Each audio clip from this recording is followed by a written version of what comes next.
Ocurrió en horas de la noche en esta casa ubicada sobre la calle 33 en la localidad de San Carlos, Maldonado. El trágico hallazgo lo realizó la hija de la víctima y 2 efectivos de URPM de la seccional segunda que la acompañaron, ya que la mujer no se había presentado a trabajar y la hija sospechó que algo no andaba bien. Adentro de la vivienda estaba Marta Araceli Umpierres, de 53 años, sin ropa y con 2 cortes profundos a nivel del cuello, mientras que en otra habitación, colgado de los tirantes, estaba el cuerpo de Víctor Cruz, un trabajador de 40 años, ambos ya sin vida. Los vecinos dijeron a Telemundo que ella no habitaba con él y que no se escuchó nada extraño en la noche, como gritos o peleas. Nunca se vio nada, nunca se escuchó nada.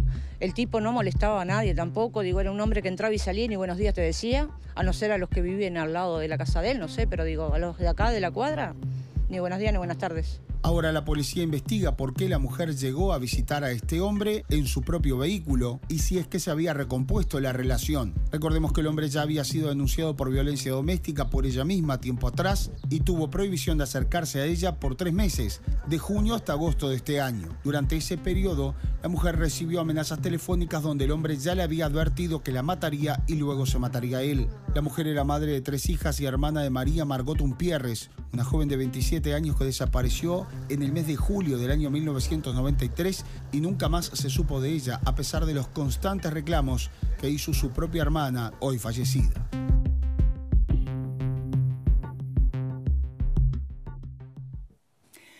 Bien, yo creo que la complejidad de esta historia es bastante ilustrativa de lo que es la complejidad del abordaje que supone la violencia de género, ¿no? Lo primero que uno se pregunta es, ¿por qué volvió a la casa? Bueno, ahí está un poco la clave de poder entender hasta dónde es posible mediante leyes, hasta dónde exige un cambio cultural que no se hace por imposición. O sea, es muy complejo esto.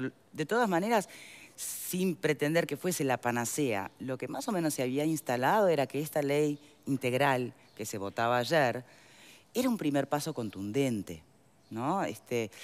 Por alguna razón, y me gustaría saber, tenemos en línea en este momento a Patricia Vázquez Varela, es diputada suplente del Partido Nacional, no fue la única que planteó posponer la discusión para hoy a las 15, también diputado del Frente Amplio, es decir, no fue tan unánime como uno imaginaba. Y me gustaría saber cuáles son los argumentos por los cuales no terminó saldándose ayer la votación general. Buenas tardes. Buenas tardes, Victoria. Un gusto para mí es que me hayan convocado para, platicar un poco sobre este tema que realmente involucra tantas situaciones espantosas de la vida cotidiana, realmente situaciones trágicas que nadie quiere vivir y que nadie quiere para la sociedad en que vive, ¿verdad? ¿Qué pasó con esta ley?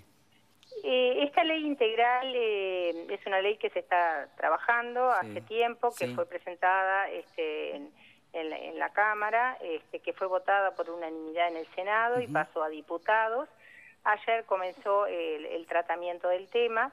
El Partido Nacional propuso, debido a que es una ley un proyecto de ley muy extenso con 98 artículos, muy intensos cada artículo, ¿no? Con una propuesta y una lexicografía muy precisa y muchas veces hasta digamos, que hay que estudiar cada palabra a ver qué encierra, ¿verdad? Sí, porque además las categorías de violencia son bastante amplias. Claro, y inclusive yo creo que el legislador tiene que ser conciso, cosa de no dejar librado al azar las 2 bibliotecas que generalmente se dan, digamos, cuando se va a interpretar una ley, ¿no? Sí, pero me permite, diputada, porque usted primero se está refiriendo a la extensión del documento, también nos consta que el propio diputado Abdal había planteado que no lo había terminado de leer. Bueno, y ahí, si me permite, nos hemos llenado la boca desde todos los sectores de la sociedad diciendo el flagelo de la violencia de género, y hace 2 años prácticamente que está este proyecto dando vueltas. ¿Cómo que no está bien leído ya a esta altura? No, esa parte no se entiende mucho desde la ciudadanía. No, yo no dije que no está bien leído. Digo, yo inclusive voté el que pasara nuevamente a las 2 comisiones, a Constitución y Códigos y Equidad de Género.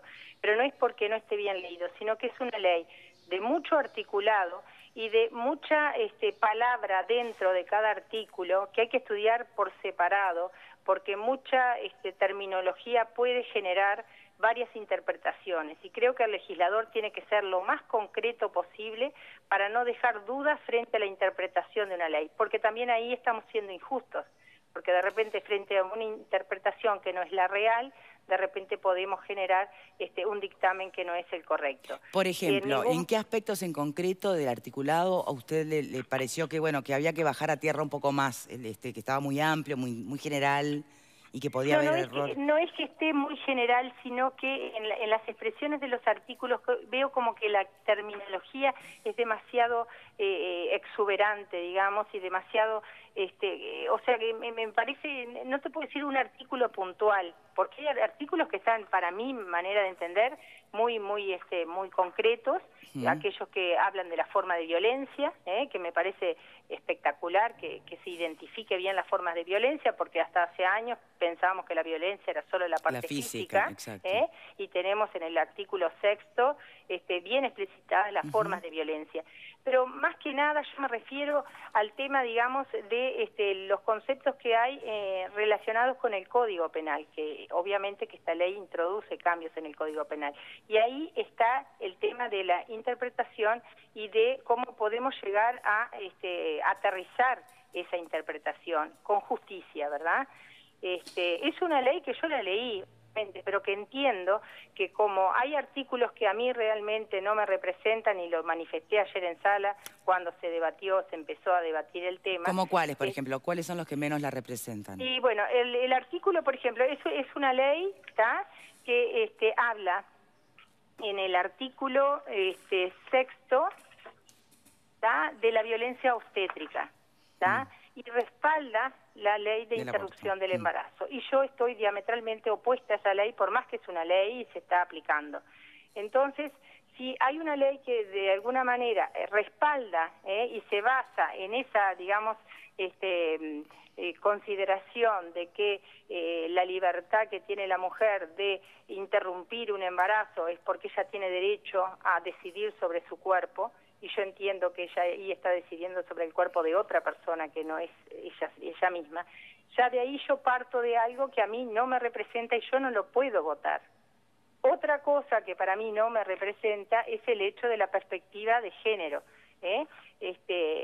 Se trata en el capítulo 3º, que habla de las directrices de las políticas públicas, habla en el artículo 21 directrices para las políticas educativas.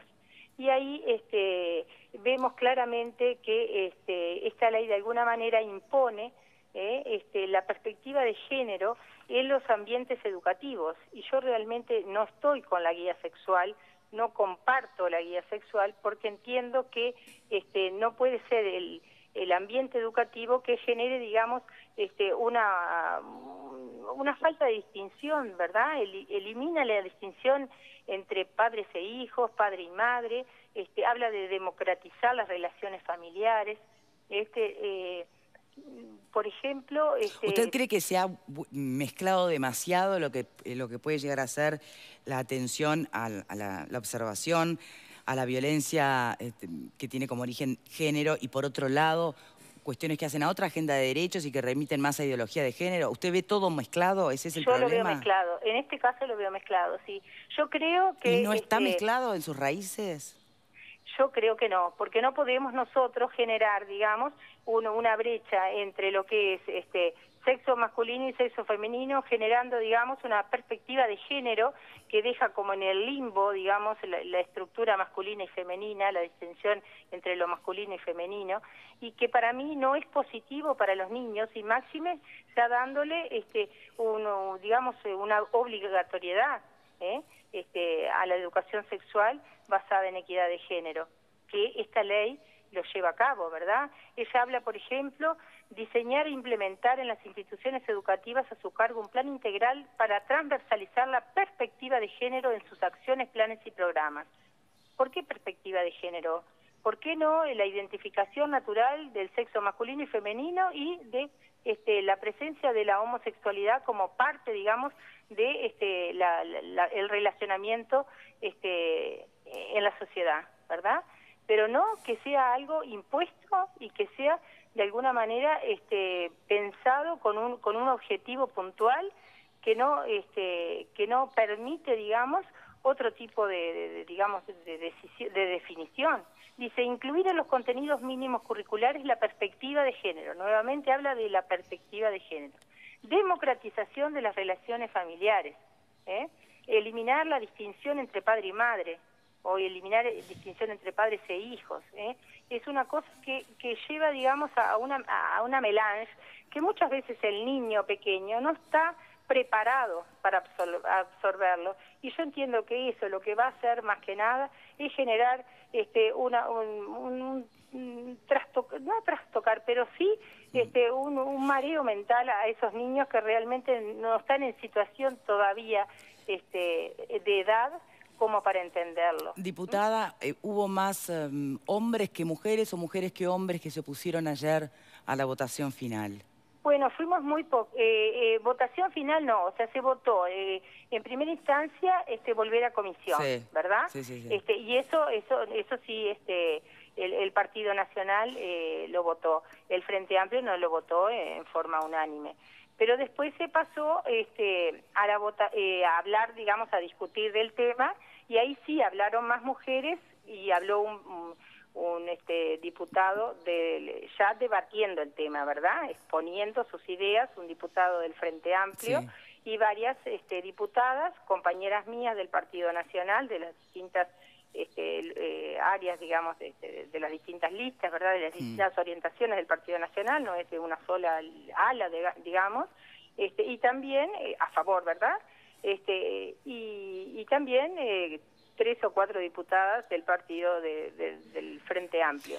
Pero la discusión sigue hoy, ¿verdad? Sí, el sí, debate a las de la 15 ley horas, sigue hoy ¿no? a partir de las 15 Bien. horas. Recién ayer fue un inicio. Bien. Porque se propuso, digamos, pasarlo a estudio nuevamente de las 2 comisiones, porque tiene también temas que, digamos, generan o prevén cambios en el Código Penal, ¿verdad? Bien. También. Yo le agradezco muchísimo por este mensaje y volveremos a comunicarnos, imagino yo, cuando ya esté más avanzada entonces esta discusión, que por lo que escucho va a tener su tiempo, ¿no?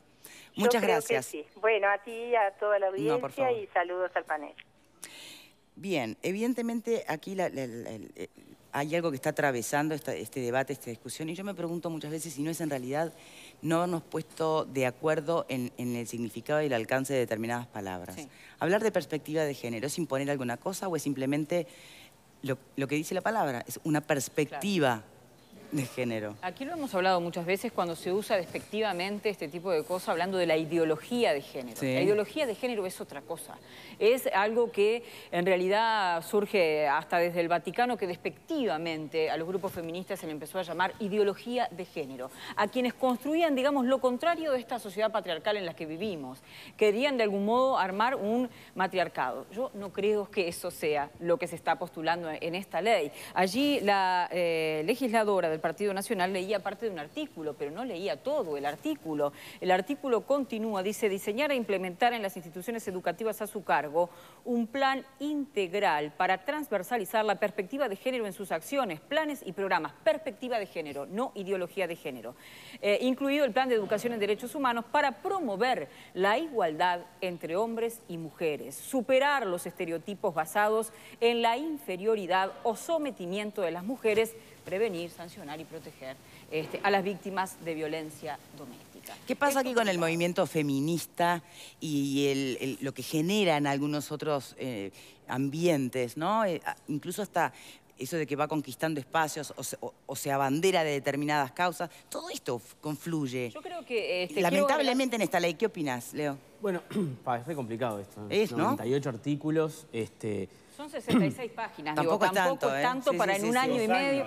11 de abril del 2016 no ingresa el proyecto. Pero no iba a hablar del diputado que no lo pudo leer. Para los legisladores que no pudieron entender todavía de qué va un proyecto Podrían de ley haber tenido más masticaditos los artículos, digo, ¿no? ¿Cómo puede ser que el argumento en contra de un proyecto de ley sea a ver, Vero, déjame lo que quería escuchar de alguna manera decir es que es extenso, promueve cambios en el Código Penal, en el Código del Proceso Penal, o sea, es bastante complejo todo esto. Igual se viene discutiendo hace tiempo, salió en el Senado por unanimidad, si mal no recuerdo, pero de alguna forma me parece que siempre terminamos en la misma discusión, y esto se va dilatando, ¿no? Entonces la discusión del Cuando aborto... hay aspectos de la ley que son de urgencia, como crear los juzgados especializados, más que protección para las víctimas. Hay cosas que son urgentes o demandan. Claro, el problema está. El problema está, ¿no? Igual el femicidio, que de alguna manera ya se sancionó, parece que no ha tenido de alguna manera, no ha solucionado nada, ¿no? Entonces tal vez la pregunta es si esta ley solucione. No lo sé. Hay cosas que están muy interesantes, el tema del abuso, por ejemplo. La tipificación del abuso sexual. Porque estábamos con un código del año del NIAOPA que hablaba de atentado violento al pudor y no colocaba dentro de abuso sexual cosas que no fueran la penetración, por ejemplo, ¿no? Entonces acá tenemos abuso sexual, sexo oral, hay un montón de cosas que de alguna manera ponen blanco sobre negro un problema que tenemos en este país, pero que de alguna manera es de todo el mundo. Pero por otro lado, repito, terminamos en los mismos problemas, ¿no? La diputada habló del aborto, es un tema que ya está laudado en el Uruguay, volvimos a lo mismo. Y hablamos de la ideología de género, más allá de que, por ejemplo, yo tampoco estoy de acuerdo con la guía sexual, ¿no? Con aquella guía sexual, ya discutimos sobre pero tampoco hay que volver a discutir sobre eso. Esto se supone que es una ley integral y que de alguna manera tiene que dar una respuesta a un problema candente, a un problema que tenemos, ¿no? En la ley se habla, por ejemplo, de darle un lugar donde vivir a las mujeres que sufren violencia de género, que sufren violencia doméstica. Pues hay cosas muy tangibles y concretas en este proyecto. Esas son las cosas que tenemos que discutir. Y después está lo otro, ¿no? Lo que parece que es lo que tranca. Graciano y Alfredo, después de la pausa, ¿puede ser? Sí, usted manda, jefa. Matriarcado. Tenés razón. Qué lindo suena. Pausa, ya venimos.